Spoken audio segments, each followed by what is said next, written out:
Bismillahirrahmanirrahim and Assalamu alaikum. Welcome to Gohar Publishers. This is Hamna bint Shehzad. Our motto is redefining the geography of education through digital resources for conceptual learning. Dear teachers and dear students, आज के इस video lesson में हम देखेंगे Gohar General Knowledge for the Grade 3 का unit number 10 and the title of unit is The Sun.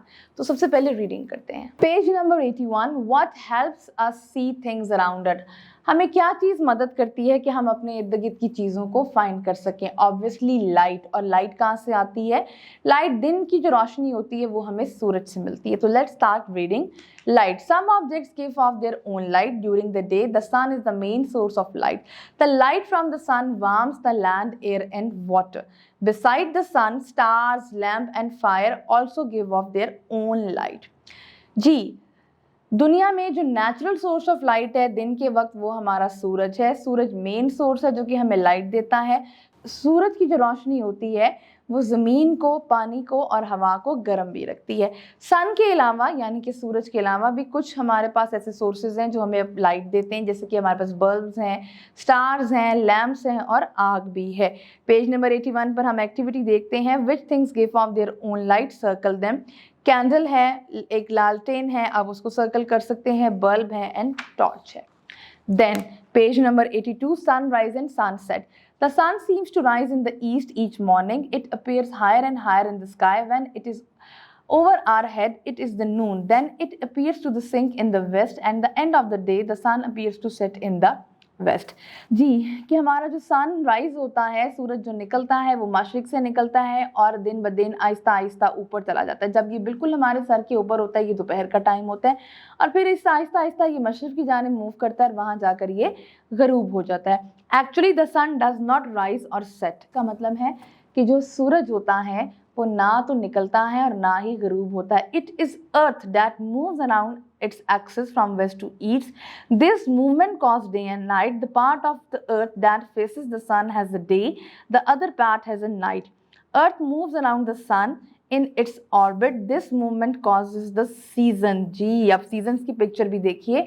यानी कि इसका मतलब क्या हुआ कि एक्चुअली सन ने मूव नहीं करना, ना उसने मशरिक की तरफ जाना है ना उसने मगरिब की तरफ जाना है. ये अर्थ है जो कि अपने एक्सिस के इर्द गिर्द जो है वो मूव करती है फ्रॉम वेस्ट टू ईस्ट और इसकी जो मूवमेंट होती है वो कॉज करती है डे एंड नाइट.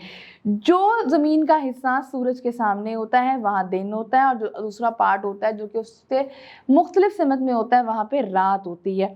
ठीक है. और जब ज़मीन सूरज के इर्द गिर्द घूमती है अपने ऑर्बिट में तो इसी की जो मूवमेंट होती है वो कॉज करती है हमारे मौसम भी. अब अगर आप पिक्चर में देखो तो हमें ये चारों मौसम नज़र आ रहे हैं. अर्थ का आपका जो एक ट्रिप होता है अपने ऑर्बिट के इर्द गिर्द वो 365 का होता है, 365 डेज का, यानी कि हमारा एक कंप्लीट 1 ईयर. पेज नंबर 83 पे है cardinal directions. The 4 cardinal directions are north, south, east and west. North and south जो होते हैं वो एक दूसरे को फेस करते हैं. ईस्ट एंड वेस्ट एक दूसरे को फेस करते हैं. North is left of the east. ठीक है जी. अब आपके पास north and south face each other. North और साउथ जो होंगे वो एक दूसरे के ऑपोजिट होंगे. आपके पास ईस्ट एंड वेस्ट होगा वो एक दूसरे के होगा. जो नॉर्थ होगा वो ईस्ट की लेफ्ट साइड पे होगा. अब अगर इसी तरीके से हम देखें तो आपकी पेज नंबर 83 पे एक एक्टिविटी आ रही है. एक लड़का है, उसका सूरज की तरफ मुंह है. अब उसके सामने ईस्ट है तो इधर ये बैक साइड पे क्या होगा? अगर आप उसकी बैक साइड पे देखेंगे यानी कि नीचे की तरफ तो वहाँ पे उसका वेस्ट होगा. नॉर्थ ईस्ट के वेस्ट में होता है तो ये उसके बिल्कुल ईस्ट की लेफ्ट साइड वाली जगह तो यहाँ पे नॉर्थ आ जाएगा और ये जो डायरेक्शन इस तरफ जा रही है यहाँ पर आ जाएगा उसका साउथ. अब चलते हैं शेडो पे. Light can pass through a glass and water. Light cannot pass through our body. A shadow forms when something blocks the light. We see shadow of many objects. जी, साया. लाइट जो होती है वो शीशे और पानी के थ्रू तो गुजर जाती है, लेकिन जब लाइट को कोई चीज़ ब्लॉक कर देती है तो साया यानी कि शेडो बनता है और लाइट हमारी बॉडी से पास नहीं कर पाती, इसीलिए साया बनता है. अब चलते हैं पेज नंबर 84 पे. Shadow change during the day. Shadow change with the position of the sun in the sky. Shadows are longer at the start of the day. The light comes at a low angle. Shadows get shorter until noon. At midday, the sun is high overhead. The shadows are very short. These shadows grow longer until sunset. They stretch to the east. जी, अब आप picture में भी देख सकते हैं कि shadows जो होते हैं वो वक्त के साथ साथ दिन के हर हिस्से में तब्दील होते जाते हैं। जैसे जैसे दिन शुरू होता है उस वक्त जो शैडोज होते हैं वो हमारे लंबे होते हैं, वो बड़े होते हैं, लेकिन जैसे ही लाइट जो होती है वो लो एंगल पे आती है तो नून तक जो शैडोज होते हैं वो छोटे होना शुरू हो जाते हैं। दिन का जो दरमियानी हिस्सा होता है, जब सूरज हमारे सर के ऊपर हो जाता है, वहाँ पर हमारे शैडोज जो हैं बहुत छोटे हो जाते हैं। शैडोज जो होते हैं वो सनसेट तक फिर लंबे होते हैं और ईस्ट की तरफ स्ट्रेच्ड होते हैं।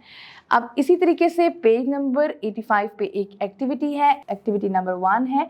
आपने क्या करना है, आपने इसी तरीके से ऑब्जर्व करना है। एक फिक्स पेंसिल स्टिक को अपने ग्राउंड पे फिक्स कर देना है एक सनी डे के अंदर, और वहाँ पे आपने अपने शैडोज को ऑब्जर्व करना है। अब चलते हैं सन डायल की तरफ। A sundial can tell time. Its surface has markings for each hour of the daylight. When the sun shines on the sundial, its another part casts a shadow on these markings. These position of the shadow shows what time is it. Sundial. Sundial basically हम shadows के through time calculate करने के लिए इस्तेमाल कर सकते हैं। इसका जो सरफेस होता है उसके ऊपर दिन के हर हिस्से की मार्किंग हुई होती है। जब सूरज इसके ऊपर शाइन करता है तो वो बता सकता है कि सूरज की रोशनी को और शैडो को देखते हुए कि दिन का कौन सा हिस्सा है। अब पेज नंबर 85 पे एक और एक्टिविटी है, observe the shadow and tell the time whether it is morning, noon और इवनिंग। हमने पढ़ा था कि दिन के जब दिन स्टार्ट होता है तो दिन के जो होते हैं वो शैडोज जो होते हैं वो लॉन्गर होते हैं, नून तक वो शॉर्टर हो जाते हैं, उसके बाद फिर वो वेस्ट तक जाने तक लॉन्गर हो जाते हैं, स्ट्रेच हो जाते हैं ईस्ट की तरफ। तो इस तरीके से आप देख सकते हैं कि आपने इस एक्टिविटी में गेस करें कि ये कौन सा शेडो है और किस पार्ट का है। Dear teachers and dear students, ये था हमारा आज का वीडियो लेसन। आई होप आपको ये वीडियो लेसन पसंद आया होगा। एक नए वीडियो लेसन के साथ हम फिर मिलेंगे, तब तक के लिए अल्लाह हाफिज।